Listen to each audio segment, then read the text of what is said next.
লরির চাকায় পিষ্ট হয়ে মৃত্যু হয় দুজনের, আহত আরও একজন। ঘটনাটি ঘটেছে কালিয়াচক থানার অন্তর্গত সালেপুর এলাকায়। স্থানীয় সূত্রে জানা যায়, কালিয়াচক থেকে একটি বাইকে করে 3 জন যাত্রী মালদার দিকে যাচ্ছিল। হঠাৎ সালেপুর এলাকায় টোটোর সঙ্গে বাইকের ধাক্কা লাগে, ছিটকে পড়ে ডাম্পারের নিচে। ঘটনাস্থলে মৃত্যু হয় দুজনের। হাসিম বয়স আনুমানিক 16 বছর, সামাইয়াল বয়স আনুমানিক 18 বছর। তাদের দুজনেরই বাড়ি জালালপুর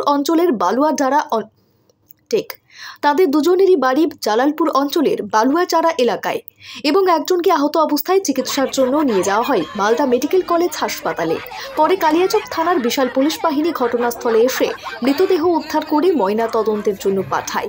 তবে ঘাতক লরির চালক পলাতক বলেই খবর।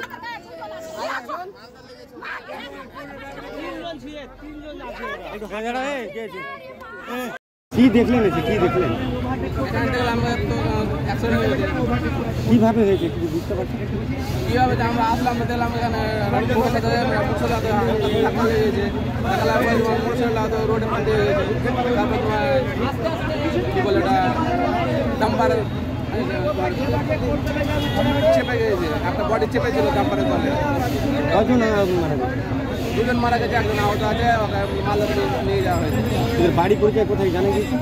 ওদের বাড়ি যেটা যখন বেঁচে আছে, ওদের বাড়ি হচ্ছে ফাতাখানি।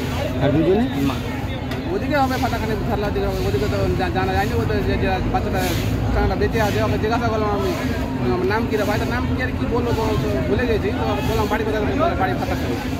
কোন দিক থেকে আসছিল? আসলে তো কালেক্টর থেকে আসছিল, মালদা যাচ্ছিল। আপনার নাম? আমার নাম হচ্ছে মোহাম্মদ আন্তর।